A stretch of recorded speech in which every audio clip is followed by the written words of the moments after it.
찬송가 621장 함께 찬양하시겠습니다. 찬양하라 내 영혼아,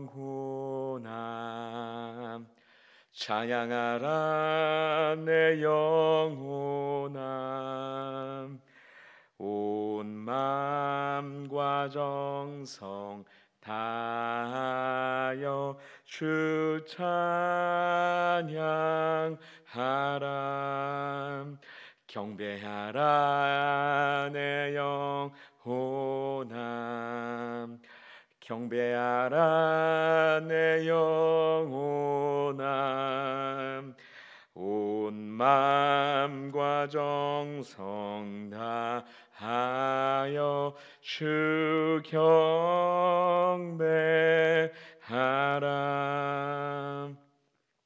하나님께서 우리에게 주시는 말씀 로마서 14장입니다. 14장 13절에서 18절까지 말씀, 로마서 14장 13절에서 18절까지 말씀 제가 받들어 읽겠습니다. 그런즉 우리가 다시는 서로 비판하지 말고 도리어 부딪힐 것이나 거칠 것을 형제 앞에 두지 아니하도록 주의하라. 내가 주 예수 안에서 알고 확신하노니 무엇이든지 스스로 속된 것이 없으되 다만 속되게 여기는 그 사람에게는 속되니라. 만일 음식으로 말미암아 내 형제가 근심하게 되면 이는 내가 사랑으로 행하지 아니함이라. 그리스도께서 대신하여 죽으신 형제를 내 음식으로 망하게 하지 말라. 그러면 너희의 선한 것이 비방을 받지 않게 하라. 하나님의 나라는 먹는 것과 마시는 것이 아니요 오직 성령 안에 있는 의와 평강과 희락이라.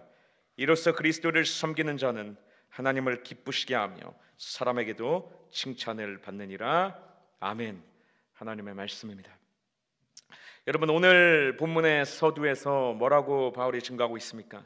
그런즉 우리가 다시는 서로 비판하지 말라, 비판하지 말자라는 것입니다. 여러분, 이것이 무엇을 의미하는 것입니까?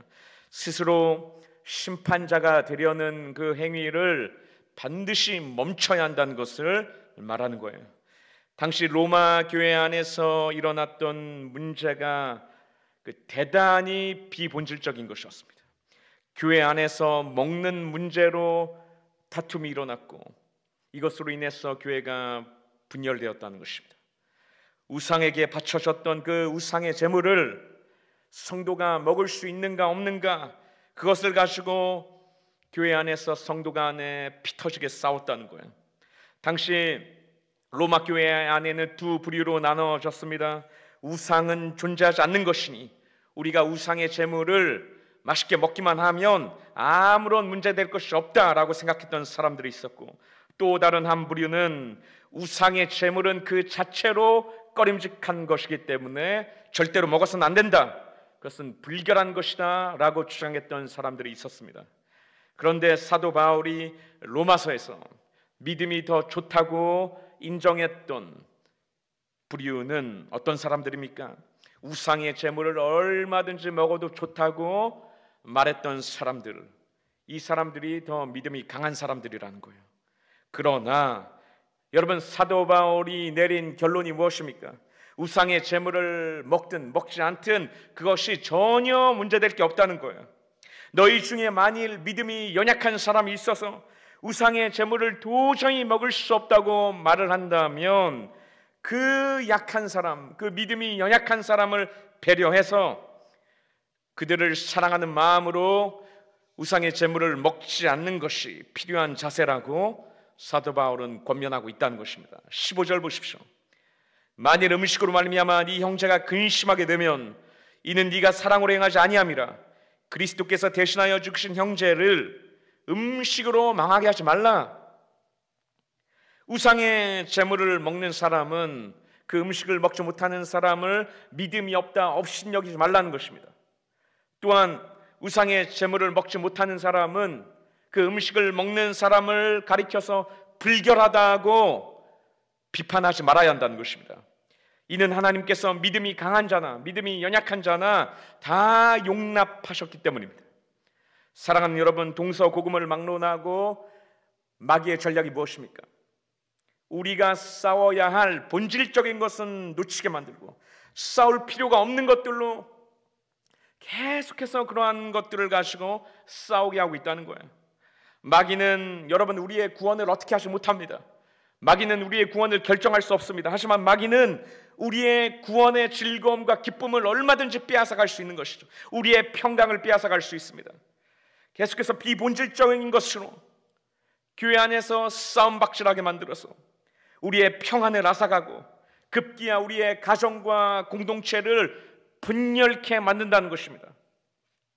아무것도 아닌 문제, 그 음식 문제 하나를 갖고 서로를 비방하게 만든다는 거예요. 사랑하는 여러분, 우리가 신앙생활을 함에 있어서 대단히 주의해야 될 것은 타인의 문제, 다른 사람의 문제 앞에서 우리가 함부로 진리의 칼날을 꺼내 들어서는 안 된다는 것입니다. 여러분, 위선이 무엇입니까? 여러분, 위선이란 무엇입니까? 여러분, 위선은 자기 자신에게는 한없이 관대하지만 다른 사람의 문제에 있어서는 언제나 진리의 칼날을 들이대는 자세를 말하는 것입니다. 내 문제는 은혜로 넘어가고 다른 사람의 문제에 대해서는 공의의 칼날을 들이대는 것이죠. 여러분, 이것을 우리가 바꿔보자는 것입니다. 이 추석 명절 기간 동안 타인의 문제, 다른 사람의 문제에 대해서는 우리가 은혜의 잣대, 용서의 잣대를 먼저 들이대고, 또한 내 자신의 문제, 내 자신의 그 고질적인 문제에 있어서는 철저히 공의의 잣대를 들이대고 우리 자신을 반성해 가자는 거예요. 여러분, 이것이야말로 참 믿음의 사람이 갖고 있는 신앙의 자세라는 것입니다. 여러분, 결국 사도 바울이 오늘 본문 가운데 내리고 있는 결론이 무엇입니까? 로마서 14장 17절 말씀입니다. 하나님의 나라는 먹는 것과 마시는 것이 아니라 오직 성령 안에 있는 의와 평강과 희락이라 라고 증거하고 있습니다. 여러분, 정말 중요한 것은 성령 안에서 의와 평강과 희락을 누리는 것인데, 마귀는 계속 엉뚱한 것으로 싸우게 만들어서 우리의 마음을 지옥으로 바꿔버리고 있다는 거예요. 한 교회 안에서조차 서로 싸우고 다투어서 원수되게 만들고 시험이 들어서 급기야 교회를 떠나가게 만드는 그러한 케이스들이 얼마나 많냐는 거예요. 여러분, 이것은 비단 어제 오늘의 이야기가 아니라 초대교회에서부터 늘 있어왔던 고질적인 문제임을 성경은 경고하고 있는 것입니다. 사랑하는 여러분, 누군가가 잘못한 것이 있을 때, 그 잘못한 것이 보일 때, 그때 즉각 내 자신을 먼저 돌아볼 수 있는 그러한 시선을 갖기 원합니다. 누가 무엇을 실수했는지, 누가 무엇을 잘못했는지, 여러분, 남의 이야기를 끄집어낼 필요가 전혀 없는 것입니다.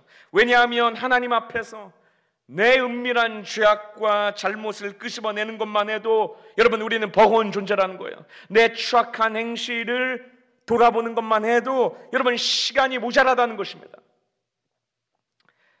여러분, 간절히 바라고 소망하는 것은 이 명절 기간 동안 넉넉한 그리스도의 마음을 품고 내 형제들과 가족들의 허물을 덮고, 또한 미움이 있는 곳에, 분열이 있는 곳에 사랑을 심고 용서를 심고 화평의 도구로 쓰임받게 되는 신실한 주의 종들 다 될 수 있기를 주의 이름으로 축원합니다.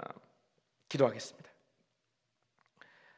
사랑하는 하나님 아버지, 날마다 내가 죽어서 내 안에 그리스도만이 드러나게 하여 주시옵소서.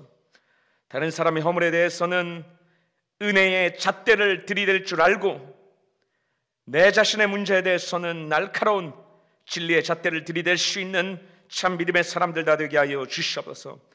이 추석 명절 기간 최선을 다해 가정을 먼저 섬기며 부모를 섬기며 내가 있는 곳에서 화해와 화평과 놀라운 용서가 일어날 수 있도록 은혜를 내려 주시옵소서. 오고 가는 모든 길을 주님께서 지키시고 보호하여 주실 것을 믿고 감사드리며 살아계신 예수님의 이름으로 기도드립니다. 아멘. 하늘에 계신 우리 아버지, 아버지의 이름을 거룩하게 하시며 아버지의 나라가 오게 하시며 아버지의 뜻이 하늘에서와 같이 땅에서 이루어지게 하소서. 오늘 우리에게 일용할 양식을 주시고 우리가 우리에게 잘못한 사람을 용서하여 준 것 같이 우리의 죄를 용서하여 주시고 우리를 시험에 빠지지 않게 하시고 악에서 구하소서. 나라와 권능과 영광이 영원히 아버지의 것입니다. 아멘.